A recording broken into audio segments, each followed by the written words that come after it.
우리 아이들 부서가 여러 부서가 있어요.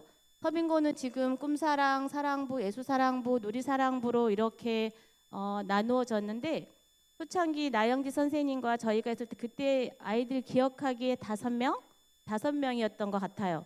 그래서 5이 이렇게 지금은 이제 100명, 200명이 넘는 많은 아이들이 온누리 교회라는 주일학교의 테두리에서 장애인 교육을 받고 있습니다.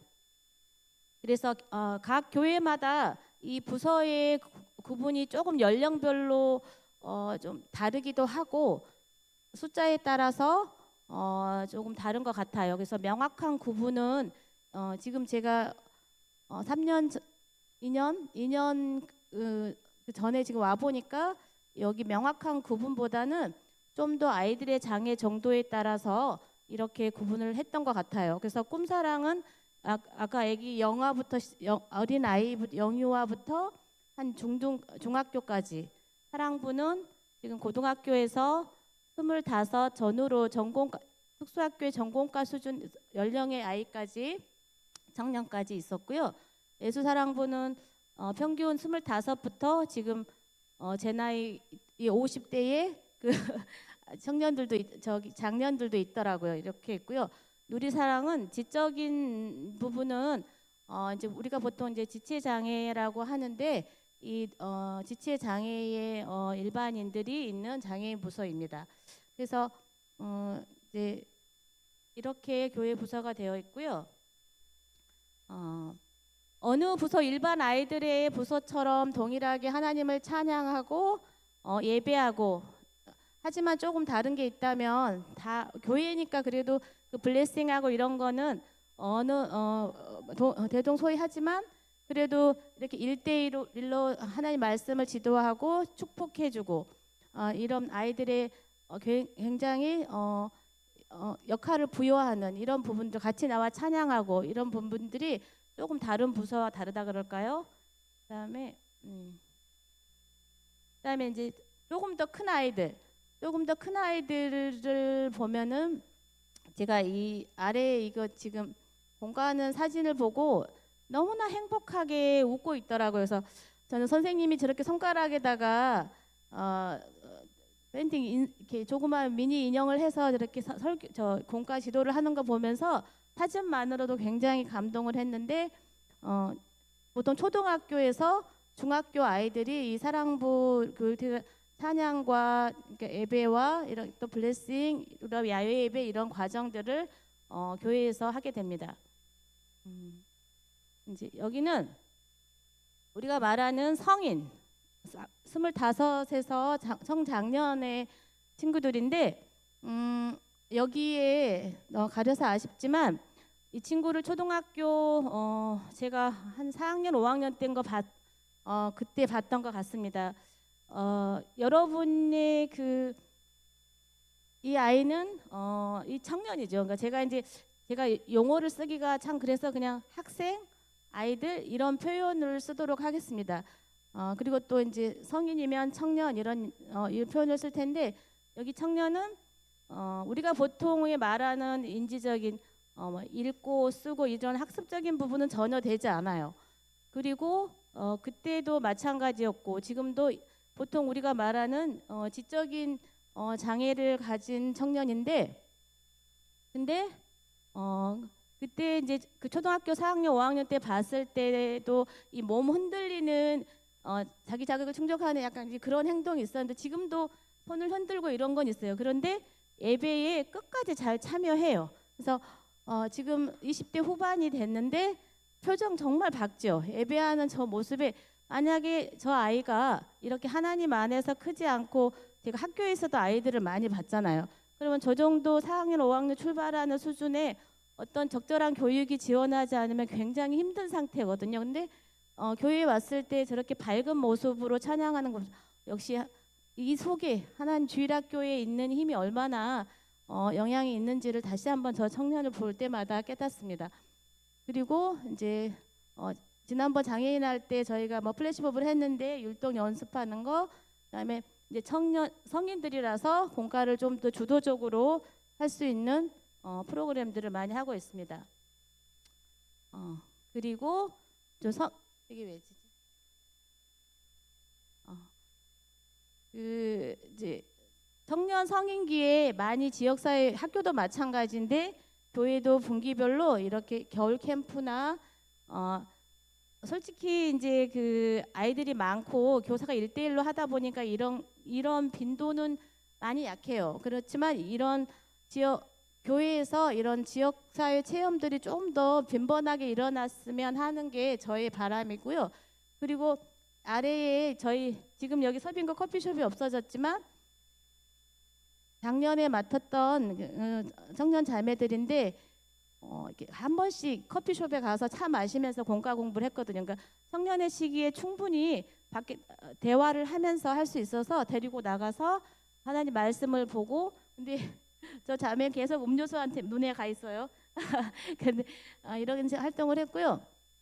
여기도 이제 예배 다 끝난 후에 선생님들과 청년들이 모여서 이렇게 다과 시간을 즐기는 모습입니다. 간단하게 왜 이게 자꾸만 올까? 저기 우리 교회 온누리 교회의 장애인 부서가 어떤 활동을 하는 간략하게 말씀을 드렸고요. 자, 그러면 도대체 우리가 섬기려고 하는 이 부서의 아이들을 장애라고 말을 하는데 그 장애가 무엇인지 조금 법에서 말하는 법률적으로 말하는 장애 부분과 그다음에 어떤 관점으로 대해야 되는지 배우도록 하겠습니다. 여러분도 여러분의 전공이 있듯이 이제 전 또 전공이 있는데 각자 자기 분야에서는 아마 최고라고 할 수 있을 것 같아요. 그래서 제가 이 교육을 하는 게 지식을 많이 주고 싶은 생각이 드는 거예요. 다 차이는 교회는 다 웬만큼 사랑의 마음을 가지고 있기 때문에 아이들을 지도할 기본적인 그런 마음의 자세는 돼 있는 것 같아요. 그렇지만 지식적으로 아이들을 이해하고 그런 부분이 조금 약한 것 같아서 지식적인 부분을 오늘 좀 강조하고 싶은 마음이 있습니다. 먼저 보통 우리가 말하는 장애하면 학령기, 영화부터 시작해 학령기 아이들은 이 장애인들에 대한 특수교육 이 특별법에서 저희가 많은 교육을 실행을 하고 아이들을 선정을 하고 배치를 하고 교육을 지원해요. 이 법에 의해서.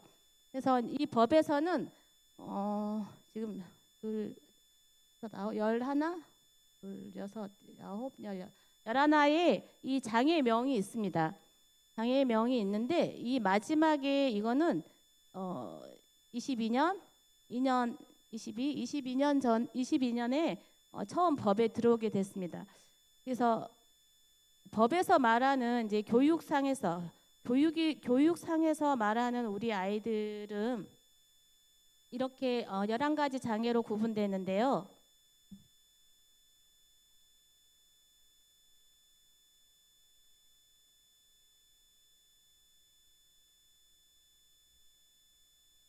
보여드리고 싶었어요.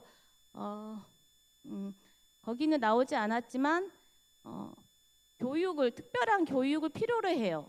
특별한 교육을 필요로 하는데 어떠한 장애가 있어서 특별한 교육이 필요해요. 그 장애에 맞는 교육이 필요한 자를 선정을 해서 교육 서비스를 주기 위한 건데요.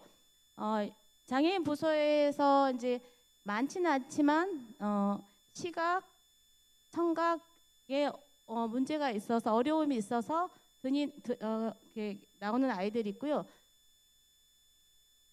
이제 가장 많이 보는 게 이제 우리가 아까 즉 사진을 보여줬던 것처럼 지적인 부분에 어려움이 있는 아이들이 있어요. 그래서 지적인 부분과 적응, 우리가 사회생활을 하는 데 있어서 이렇게 버스도 타야 되기도 하고 친구랑 적절한 관계도 맺고 해야 되고 대소변도 신변 처리도 해야 되는데 이런 어려움에 존재하는 아이들이 있어요. 그래서 어떤 교육을 성취하는 데서 어려움이 있다 이런 사람을 우리가 이제 지적인 장애가 있다라고 표현을 해요.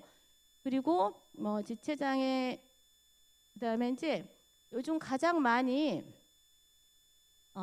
이제 분포상으로는 특수교육 대상자로 하는 숫자는 적지만 학년이 올라갈수록 통합교육 상황에서 또한 그 일반 학교에서 가장 많이 선정이 된 아이들이 정서행동 부분이에요.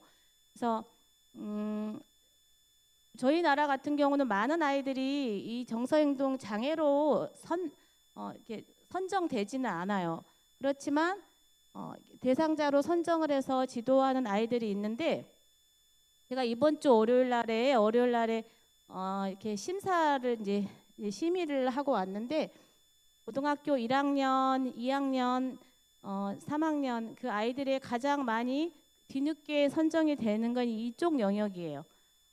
오랫동안 이제 장애로 판별되지 않고 일반 교육 속에 있다가 심리적 불안감, 두려움, 우울증 이런 부분이 있어서 굉장한 많은 아이들이 선정 뒤늦게 교육 지원을 받고 상담 지원을 받고 하는 사례가 굉장히 많아요. 그렇고요.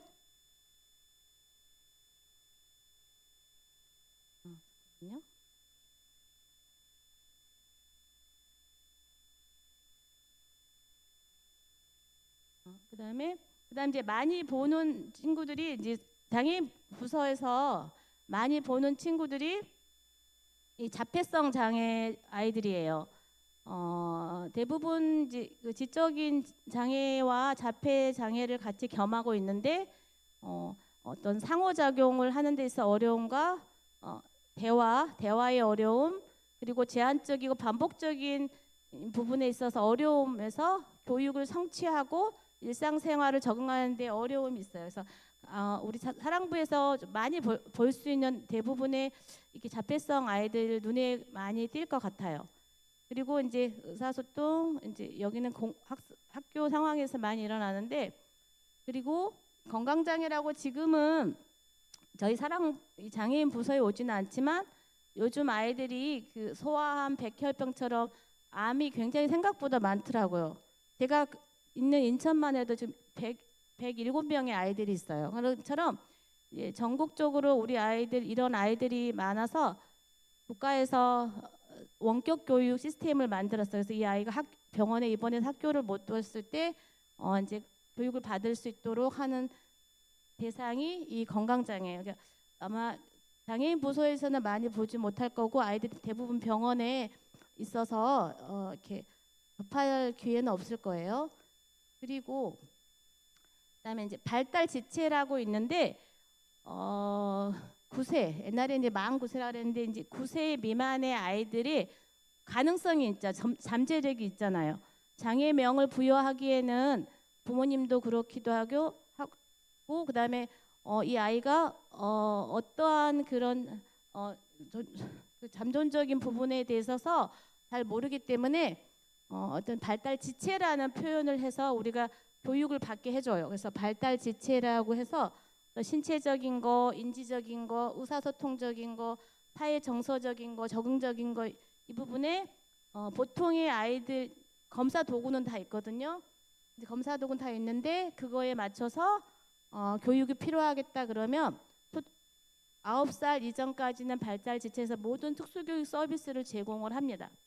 그리고 9살 이후에 또 계속적으로 지적 이 장애 부분이 나타나면 아까 앞에서 얘기했던 그런 장애명을 이제 대상자로 선정을 해서 장애명을 부여해서 특수교육 서비스의 자격을 부여합니다. 그리고 가장 또 요즘에 많이 하고 있는 게 이 중도 중복 장애입니다. 보통의 장애 아이들이 이제 지적인 부분이나 자폐적인 부분을 갖고 있는데 지금 온누리 교회도 아마 휠체어를 타고 있는 아이들이 있을 거예요. 제가 조금 이따 사진을 보여줄 텐데 휠체어에 대부분 앉아 있고 모든 이제 장애인 복지법 상에서는 뇌병변이라고 표현을 해요. 뇌병변 장애지만 우리 이 교육적인 법에서는 뇌병변이라는 표현을 하지 않고 이렇게 중도 중복이라는 표현을 줘서 좀 더 집중적이고 더 예산을 투여해서 서비스를 주고 있습니다. 그래서 교회에 이렇게 중증 아이들이 나올 확률 그렇게 많지는 않았던 것 같아요. 과거에는 그 아이들이 있었는데 그래서 이제 어떤 최중도 아이들 이런 부분들을 중도 중복이라 해서 교육 서비스를 주고 있습니다.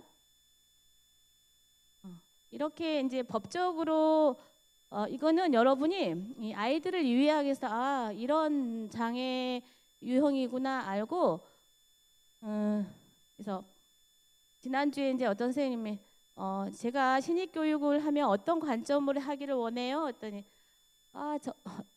아직도 그러니까 이 아이를 잘 모르겠어요. 뭐 어떤 장애인지 모르겠어요. 근데 이제 보통의 사람들이 표현하는 그 어떤 장애인지 모르겠어요. 그러면은 이제 조금 배운 조금 이쪽 특수교육 쪽에 잘 모르시는 분들 그냥 시각장애다, 저 아이는 청각장애다, 어떤 라벨링하는 그런 부분만 하는데 저는 어떻게 이해했냐면 이 아이의 특성, 현재 정도의 수준, 내가 이 아이를 같이 하기 위한 그런 현재 이 아이의 상태가 뭔지 잘 모르겠다는 그런 의미로 받아들였어요. 그래서 지금 제가 하는 이 장애 이 명은 어떤 특수 서비스의 어떤 적격성을 파악하기 위한 거고 법률이 인정하는 게서 이제 법적인 교육과 지원을 하기 위한 거라는 걸 여러분이 아시면 되고요.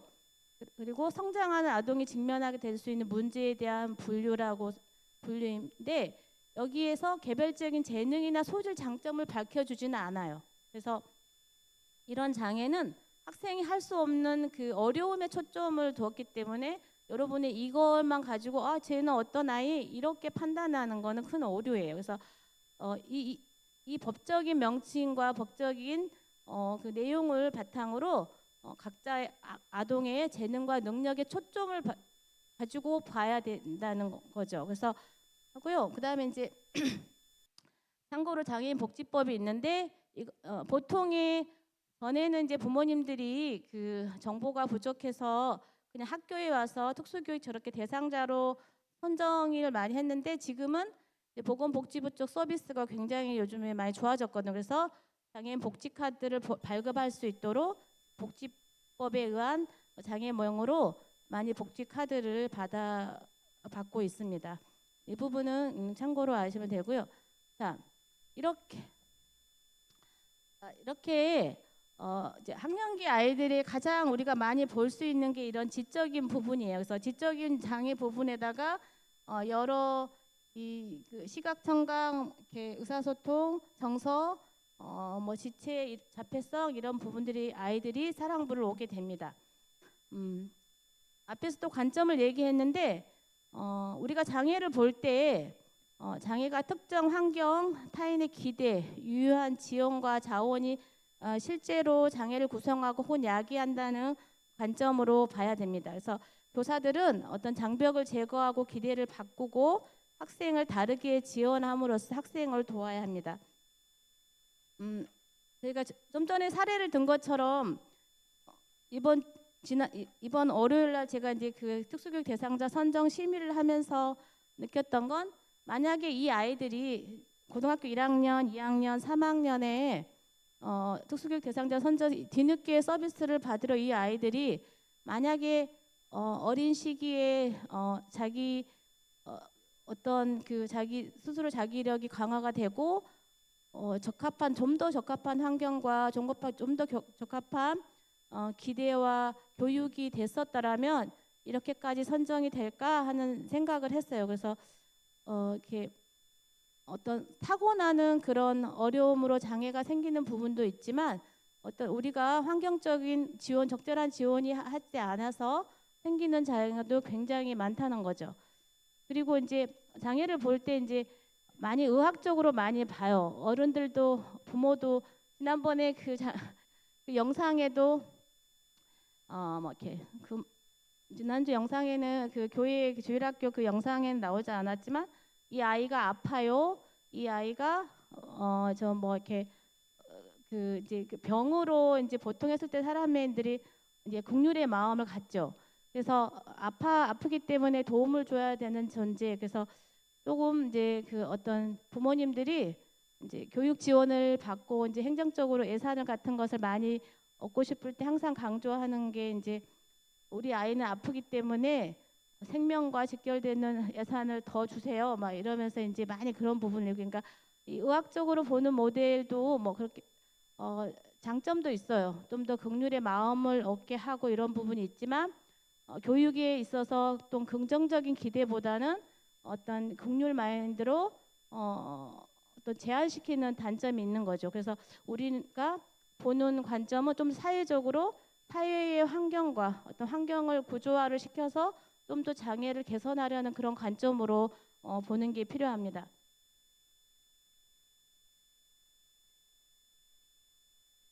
자, 자, 이제 만나게 될 아이들을 정말 이해하려면은 그런 장애를 가진 그 주변에 같이 있는 사람, 경험한 사람들을 알아가고 또한 그 아이, 학생 관계를 맺어가는 것이 가장 좋은 방법이에요. 그러면서 아이가 그 아이의 강점, 흥미, 재능, 요구를 이해해 가야 되는데요. 학교는 이제 처음에 아이를 맡으면 법적으로 법이 보장해 주고 있어요. 반드시 개별화 교육을 써라. 이 아이에 대해서 현재 수준이 어느 정도고 강점이 뭐고 장애 상태가 언제이면 어떤 서비스를 받고 어떠한 내용으로 지도를 해야 될 건지 반드시 작성을 해서 교육을 해라. 이거는 법이 명시를 해줘요. 그래서 학교는 이제 다음 학년이 넘어가면 그 개별화 교육을 검토하고 또한 대화가 된 아이들을 상담하고 부모님을 만나면서 교육의 기초 수준을 하죠. 근데 이제 여러분이 이제 교회이기 때문에 이런 기회가 부족하기 때문에 제가 이 질문을 만들어 봤어요. 그래서 그러니까 내가 그 아이에 대해서 알고 싶은데 도대체 뭘 알아야 될지 모르겠고 아이와 어떤 대화를 해야 될지 모를 때가 많아요. 그래서 한번 질문을 넣어봤는데 여기에 본인의 이름을 한번 넣어보세요. 여러분도 자신이 좋아하는 거, 싫어하는 거, 흥미, 어려움 아마 잘 모를 거예요. 그래서 한국 사람들은 이런 교육을 참 많이 저도 학년기에 받지 못했던 것 같아요. 그래서 나를 잘 몰랐어요. 내 자신이 뭘 좋아하고 뭘 싫어하고 뭘 흥미라고 했는지 잘 몰랐어요. 그래서 전에 제가 이제 시골에서 이렇게 할머니 할아버지 어른들 밑에 컸는데 자기 주장을 못 하고 살았던 것 같아요. 그래서 어느 날 커서 어떤 분들이 저 사람이 뭘 좋아해 뭘 좋아하니까 이제 교육청을 갔는데 위 상사가 저 상사는 어떤 차 종류를 좋아해 그 차를 준비해야지 막 이렇게 하면서 깜짝 놀란 거야. 아, 그 상대방이 좋아하는 걸 이렇게 해야 되는구나. 근데 저는 제가 좋아하는 걸 뭔지를 표현을 못 하고 살았던 것 같아요. 여러분도 그렇죠? 그렇죠. 그래서 아이들에 대한 질문이지만 자기 이름을 한번 넣어서 해봐요. 자, 너라는 말에 본인의 이름을 해서 같이 읽어봅시다. 시작. 민숙이에 대해 선생님한테 알려주고 싶은 것 있니? 그다음에 어떤 특정 장소에서 네가 좋아하는 것은 무엇이니? 특정 장소에서 네가 싫어하는 것은 무엇이니? 그다음에 학교 밖에서는 뭐 하는 것을 좋아하니? 그다음에 너의 친구들, 친한 사람에 대해 이야기해 주겠니? 어떻게 뭐 지원, 도움 받는 것이 좋겠니? 뭐 선생님이 바라는 것은 무엇이니? 선생님이 하지 말았으면 하는 것은 무엇이니? 대부분 우리의 교육은 이런 아이들한테 묻지 않고 했어요. 저도 마찬가지였고, 그러니까 그 아이가 요구가 무엇이고 끌어내려고 했던 게 아니라 집어넣으려고만 했어요. 내가 갖고 있는 지식과 내가 배운 것을 아이들한테 주려고만 했지. 이렇게 처음에 묻고 이걸 끌어내서 이것을 교육의 기초로 삼으려고 했던 것도 불과 얼마 되지 않았던 것 같아요. 그래서 이제 이런 부분들을 아이들에 대해서 물어보고요. 그다음에 죄송합니다. 그리고 또 교회는 또 대부분의 이제 그렇게 전문적인 선생님들이 아니기 때문에 이 앞에 맡은 선생님에게 아이에 대해서 물어보는 게 굉장히 좋아요. 그래서 그 질문도 이것도 솔직히 전 선생님이 아예 잘 모를 수도 있어요. 그래도 이런 질문을 익혀놓으면 내가 교사가 됐을 때 이런 부분에 있어서 장애인 부서 아이를 지원해야겠구나 해서 적어 왔습니다. 그래서 좀 어려운 단어는 제가 설명해 드릴게요. 한번 이것도 본인 이름을 넣어서 한번 해보세요.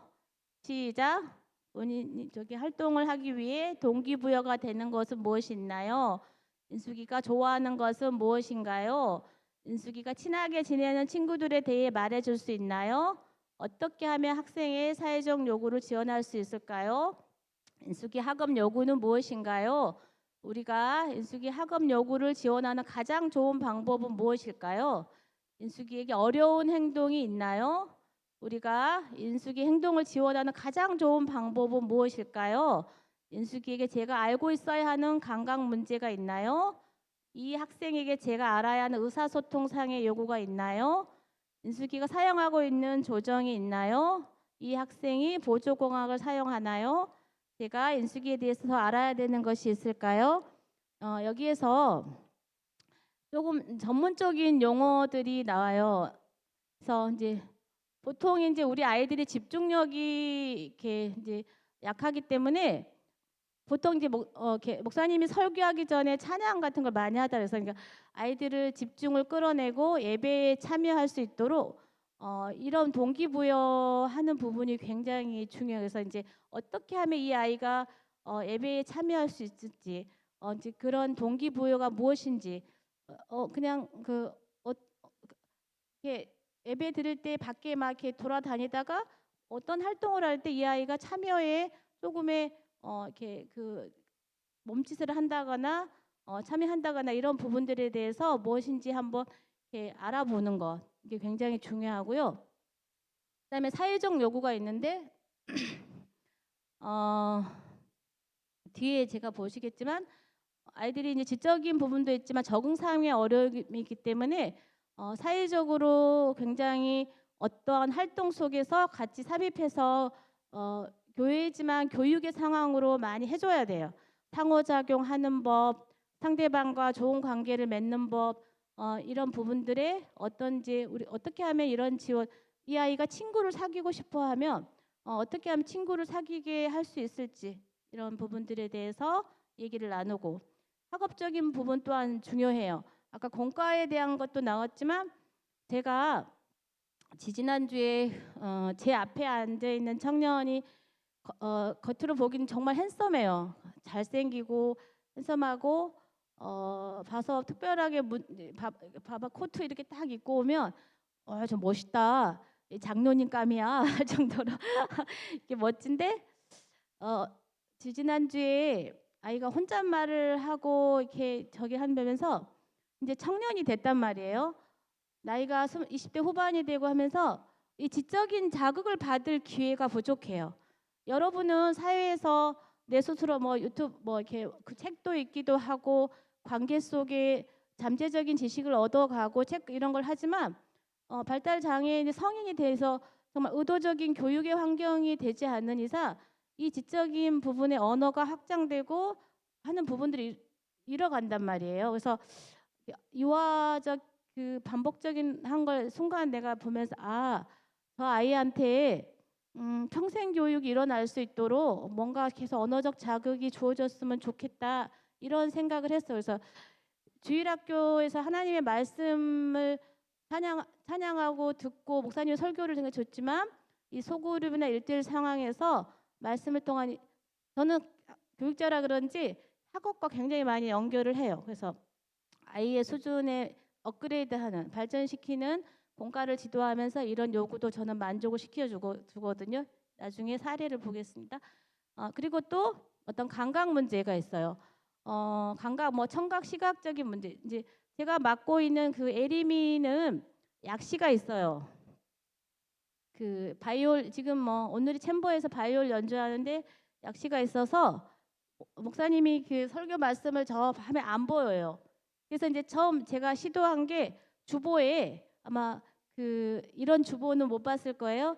지금은 다른 선생님이 하시는데 목사님 말씀하면 옆에 세 컷의 그림만 가지고 이렇게 그 짧게 해서 만들었어요. 아마 에사부 주보 보시면은 알 텐데 그리고 말씀도 너무 거리가 멀어서 목사님이 띄우는 이 설교 말씀이 안 보여서 주보를 만들었어요. 요즘에 사람들은 페이퍼를 잘 활용을 하지 않는데 그 아이가 그 제가 이제 처음에 이제 목사님께 제안을 해서 만들었던 거는 종이 이게 필요합니다. 아이가 이렇게 보거든요.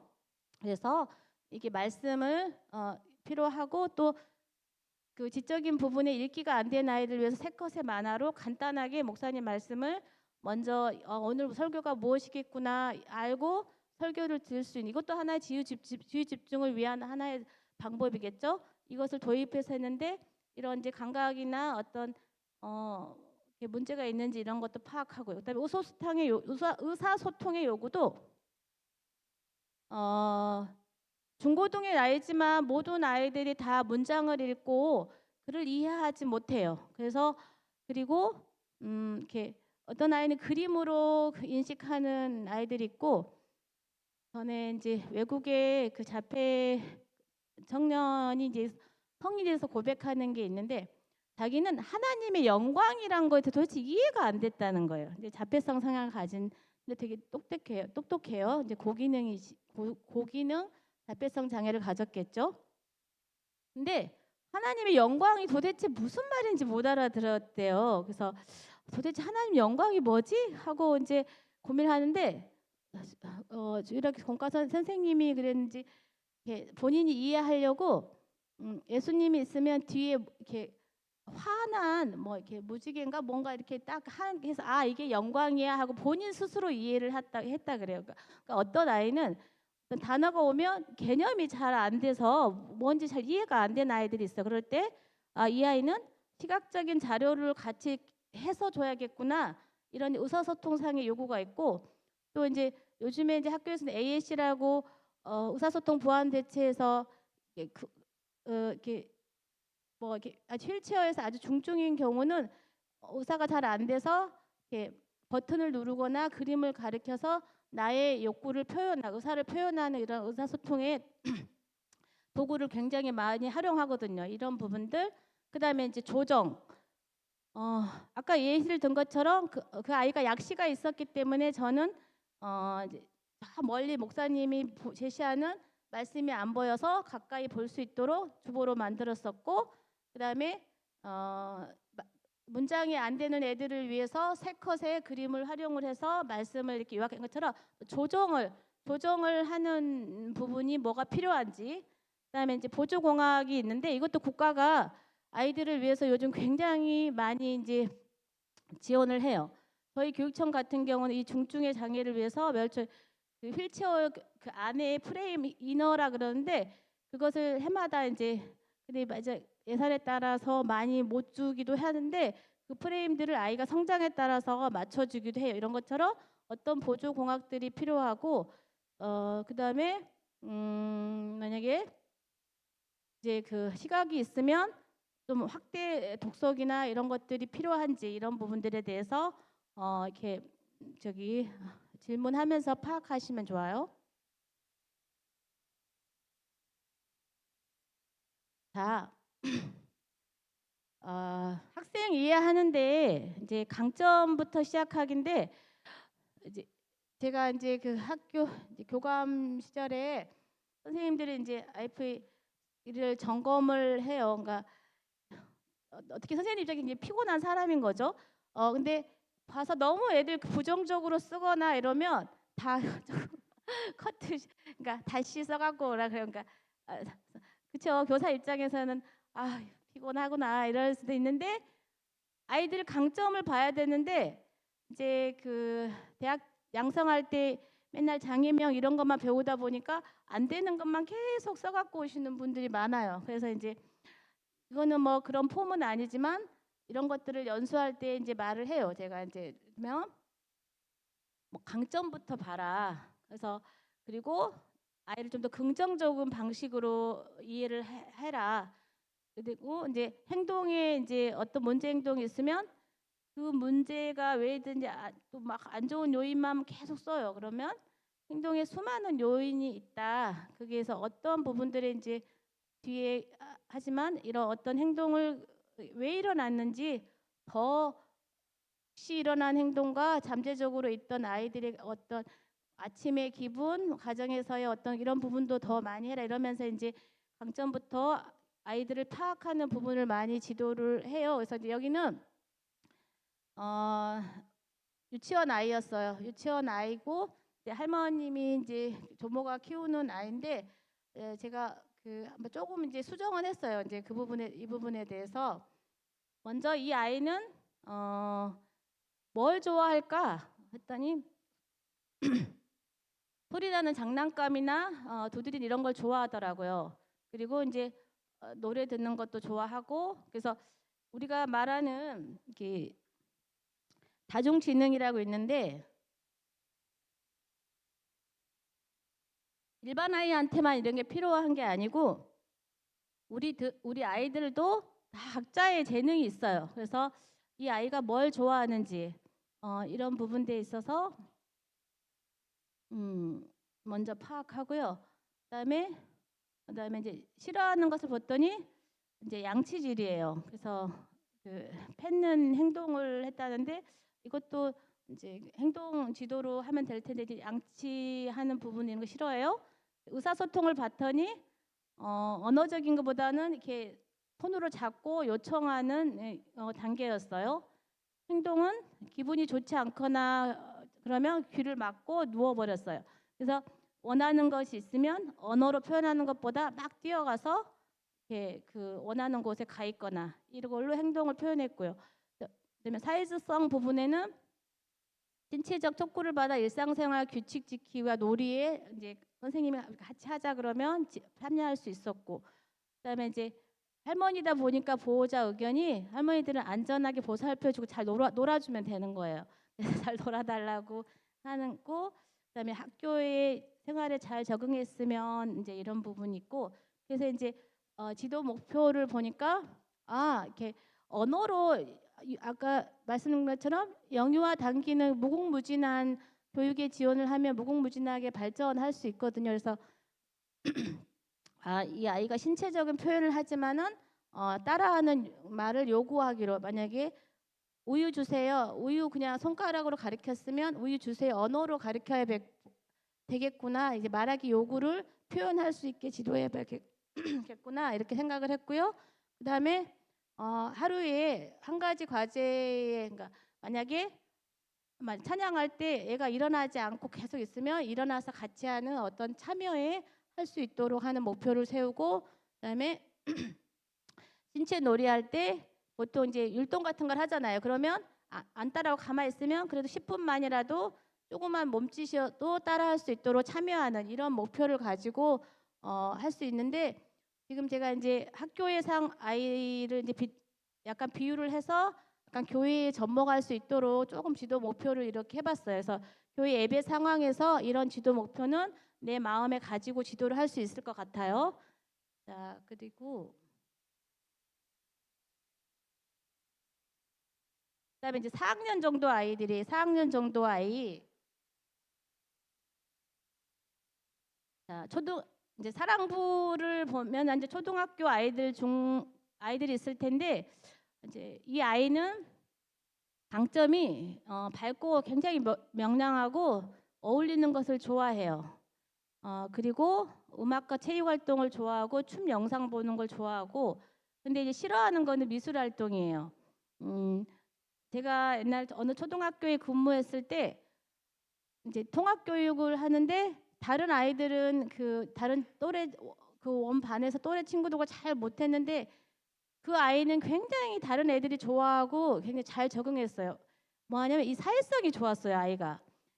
선생님이 이렇게 수업을 하면 항상 저도 해볼게요. 맨날 이제 이런 걸 잘해서 이렇게 또래 친구들이 굉장히 이 아이를 좋아했던 기억이 나요. 그래서 그러니까 이 아이도 아마 그럴 아이인 것 같아요. 그런 강점이 있고, 그다음에 이제 의사소통을 하는 거 봤더니 자주 접하는 단어는 글자로 쓸 수 있어요.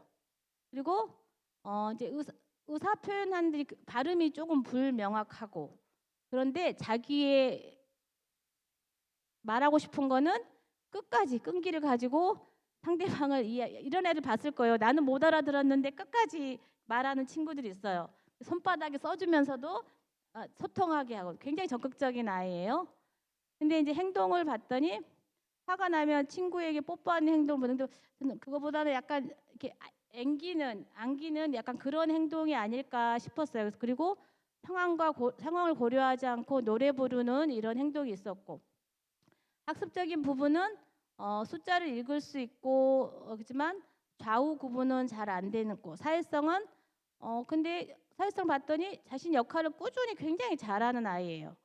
그리고 그런데 이제 건강상의 정보를 보니까 또한 심장 질환과 이제 고혈압 있어서 보통 이제 건강이 안 좋은 아이들이 있고 그런데 부모님의 의견은 생각을 조리 있게 말하고 쓰고 신변 처리를 혼자 하고 즐겁게 지냈으면 좋겠다. 여기에서 이제 제가 그 도출한 목표는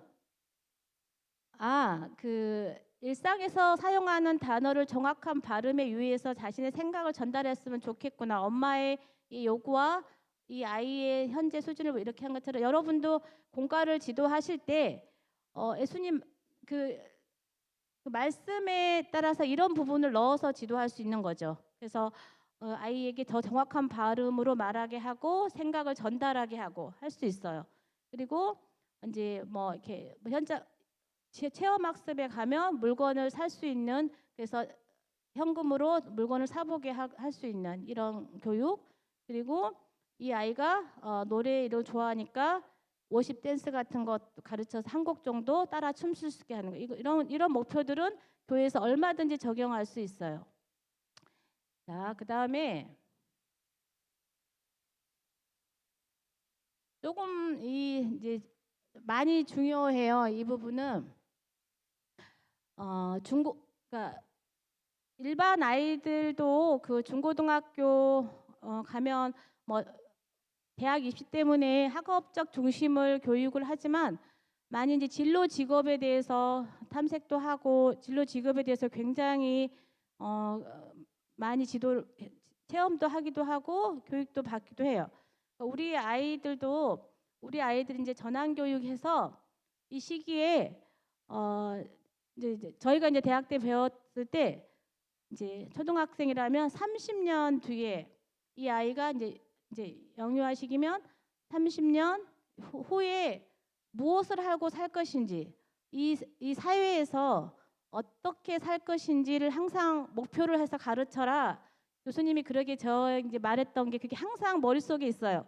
그래서 아이들을 지도할 때 이 아이가 성인이 되었을 때 이 아이가 어떤 모습으로 내가 그림을 그려, 청사진이라 그러죠. 저는 그림을 그리고 아이들을 가르쳤던 것 같아요. 그래서 이 아이가 20, 30년 후에 어떤 아이가 되기를 바래 하면서 이제 그런 걸 이제 교육을 했는데, 그래서 장애 청소년 시기에 제일 중요한 건 이 지금 제가 초록색으로 여기 색깔이 안 보이네.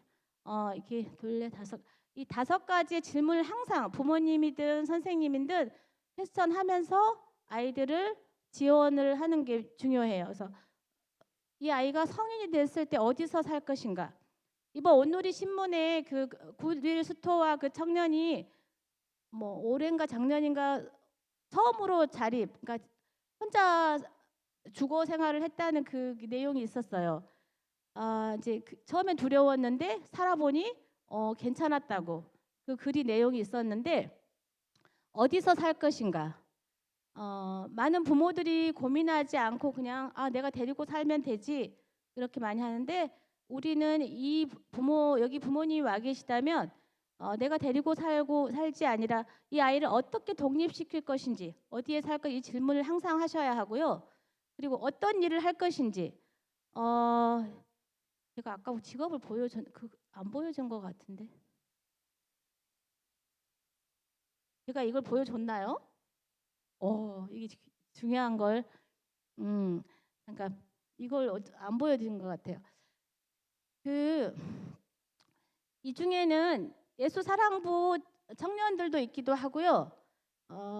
그리고 이제 다른 제가 아는 청년도 있기도 해요.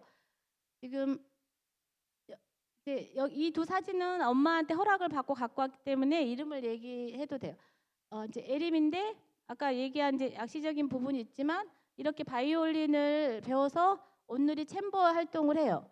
근데 이게 그 대기업에서 요즘에 이제 아이들이 대기업에서 우리 아이들을 지원을 해서 장애 인식 강사로 굉장히 많이 해서 아이들 수입 급여를 받고 있어요. 그러니까 많은 돈은 아니지만 국가적으로 대기업이나 어떤 기업에서 일정 우리 아이들을 고용하게 하거든요. 그렇게 해서 이제 여기는 뭐 온누리 챔버이긴 하지만 이 아이들도 다른 기관에 소속이 돼서 급여를 받아요. 그리고 이 아이는 많이 중증이어서 아마 교회에서는 안 그랬지만 집에서 밖에 뭐 도망가 버리기도 하고 이탈하기도 하고 해서 정말 한시도 눈을 뗄 수 없는데 이제 플룻을 저기 불고 있잖아요. 이 아이는 그 경기도의 중증 장애인 그 지원이란 사업이라고 잠깐만요. 그래서 그 중증 사업에서 이제 보통 국가가 예산을 책정하면 사단법인이나 이제 사회협동 이런 데서 그거에 이제 공모를 하면 지원을 해서 우리 아이들한테 프로그램을 제공하면서 이 아이들 급여의 성격으로 지원을 해요. 또한 이 아이도 그 직장인 거죠. 그렇게 직장 생활을 하고 있고요. 이거 우리 예쁜 원수 여기는 이제 본인이 작가라고 이제 아주 저한테 이렇게 명함도 줬어요. 스프링 샤인에 다니는데 아직은 서브 이제 그 제가 홈페이지도 들어가 봤더니 이제 이렇게 그 그림 그리는 게 있더라. 그래서 이제 그림을 이렇게 얘는 이제 아직 초보인데 다른 아이들은 아마 이렇게 화가처럼 활동하는 친구들이 있어요. 그래서 이것 또한 국가가 지원을 해서 이 아이들도 화가예요. 발달장애인 화가로서 직업을 갖는 친구들도 있고요. 그리고 여기 제일 위에 여기는 그 장애인 표준 사업장 넥스트라는 이제 제가 방문을 이제 연계 사업을 하려고 갔는데 홈 컴퓨터를 갖다가 부품을 해서 조립을 해서 이제 그 뭐 학교나 기관에다가 납품하는 업체인데 자폐를 가진 친구들이 굉장히 잘하더라고요. 왜냐하면 이게 굉장히 체계적으로 하기 때문에 이런 조립을 굉장히 잘하고 있는 거예요. 그래서 이제 이런 부분들 그다음에 여기는 온사랑 합창단인데 여러분 이 아이가 이거 청년인데 이 태섭이는 제가 이제 초등학교 4학년 때쯤 이렇게 만나는데 그때 이 아이는 자해 행동이 너무 심해서 이런 데에 막 피가 다 났었어요. 손등에 너무 이렇게 긁어서 피가 났고 학교에서 너무 이제 그 이 폭력적인 행동이 많아서 엄마가 정말 매일매일 불려갔던 그때 기억이 그래요. 그래서 엄마 얼굴이 항상 그 너무너무 힘들었었거든요. 그리고 교회 주일학교에서 예배 드리고 나면 신관 여기 커피숍에 옛날에는 김밥이 있었잖아요. 김밥 사람들이 먹고 있으면 손으로 확 잡아서 이게 다 먹고 그 아이가 저렇게 커서 저렇게 온사랑 합창단을 하고 지금은 그런 행동이 아마 거의 없을 거예요. 이제 제가 증인이에요.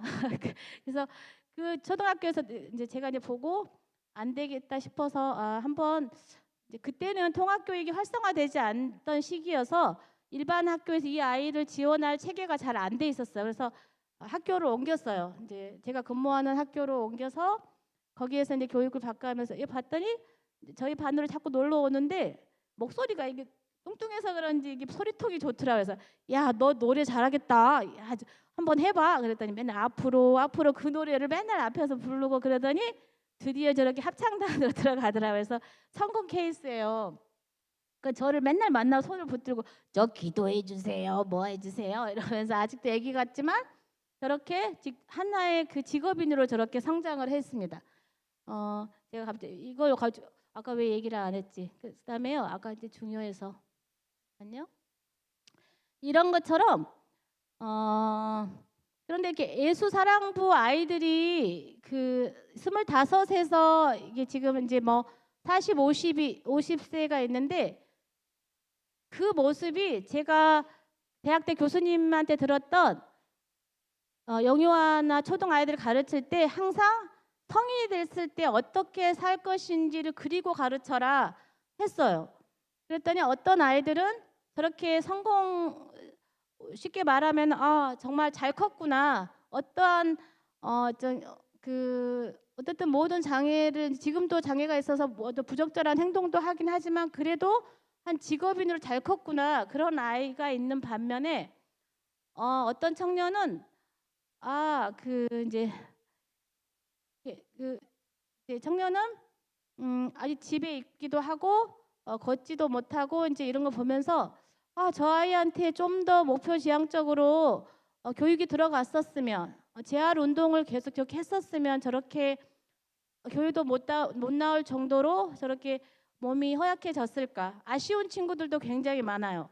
그리고 지난주 예수사랑부가 대예배 같이 예배를 듣는데 딱 한 명의 청년만 같이 예배를 드리지 못했어요. 근데 이제 그 청년은 소리를 계속 내는 청년이었는데 항상 안타까운 게 이게 훈련이 25, 30이 될 때까지 훈련이 되지 않으니 공동생활에서의 얘가 같이 있을 수 없는 거예요. 심한 아이들 초등학교 시기에 그 심했던 애들도 다 훈련의 과정과 부모의 양육의 과정을 거쳐서 대예배를 드렸는데 오직 그 아이의 그 모습을 너무나 안타까운 생각이 들었어요. 그래서 이런 것들, 그러니까 우리가 이 아이가 성인이 되었을 때 지금 5가지의 관점을 항상 생각을 하면서 지도를 해야 되는데 어떤 일을 할 것인지, 그 다음에 또한 여가 시간에 무엇을 할까, 무엇을 하며 살 것인지, 누구와 지낼 것인지, 이 누구와 지낼 것인지도 항상 생각을 하면서 어떤 관계적인 기술도 가르쳐야겠죠. 이게 바로 전환 교육이라는 부분인데 청년의 시기부터 저희는 이제 학교 상황에서는 굉장히 많이 가르쳐요. 근데 교회 또한 교육이 연령에 맞게 지도하라는 그런 부분이 또 있어요. 저희 아이들은 그러면 항상 이 다섯 가지의 관점을 가지고 교회 예배를 드리거나 활동을 할 때 항상 이렇게 해주셨으면 좋겠다 싶은 생각이 듭니다. 그래서 사례를 하나 만들어 봤는데요. 자, 이 청년은 만 16세니까 이제 고등학생이겠죠. 본인이 진로 평가 그 검사 도구들이 있어요. 직업 흥미 검사 도구들이 있는데 이렇게 책을 정리를 잘한단 말이에요. 그래서 도서관 사서가 하면 좋겠다 이런 게 나왔어요. 현재 수주를 봤더니 자립적인 부분에 자기 관리는 집에서는 어느 정도 잘해요. 그런데 여가 생활, 예를 들면 뭐 남는 시간을 막 컴퓨터만 한다거나 뭐 건강에 이제 막 먹는 게 절제가 안 돼. 약간 적절한 제한이 요구돼요. 그다음에 이제 돈을 요즘에 이제 요즘 아이들이 특히 카드만 쓰는 이제 부모님들이 다 결제해주고 이런 부분들이 있어서 돈 관리에 있어서 전반적인 지원이 필요한가. 만약에 돈이 아이가 급여를 받으면 정말 제가 적절하게 쓸 수 있을까? 옷도 사 입을 수 있을까? 그랬다 했더니 이런 데는 아직 그런 교육이 안 돼 있어요. 근데 이제 어떤 직업의 어떤 역량 부분에 있어서 얘는 연습을 시켰더니 그 도서 책의 주제 분류나 청구 기호도를 잘 분류하네. 이 정도 수준이고. 자, 그러면 얘가 성인이 됐을 때 어떻게 해야 될까? 이제 이 4가지 관점으로 목표를 세워봤는데 그러면 이 아이는 보통 우리 아이들이 지금 우리 어른처럼 8시간 풀타임으로 일하는 애들도 있지만 아까 표준 사업장 같은 데는 풀타임으로 일을 해요. 아까 컴퓨터 조립하는 그 아이. 그런데 보통 이제 국가가 그 고용 정책으로 해서 이렇게 만들어진 보통 하루 4시간 정도 일하는 친구들이 많거든요. 그러면 그래 4시간 정도 도서관 사서 그 보조 역할을 할 수 있겠다. 직업은 이걸 목표로 잡았고 자립은 이제 그 스포츠 센터에서 수영을 배우고 본인이 필요한 물건도 사보고 이걸 위해서 대중교통도 이용을 해봐야겠다.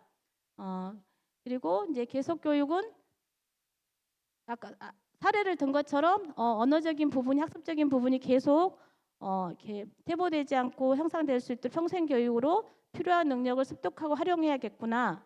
공동적인 부분은 뭐냐면은 앞에 그 여기 파란색 여기 색깔이 안 보이는데 이렇게 유치원 초등학교 시기에 교육이 돼서 이미 올라와야 되는 그런 내용들이 그런 부분들이 뭐 이렇게 그 자립적인 부분, 뭐 자기 인식 능력, 뭐 자기 결정 능력, 자기 주장하는 능력, 뭐 돈 관리 능력 이런 일상적인 어린 시기부터 계속적으로 하는 일을 계속적인 공통이라는 이름을 했는데요.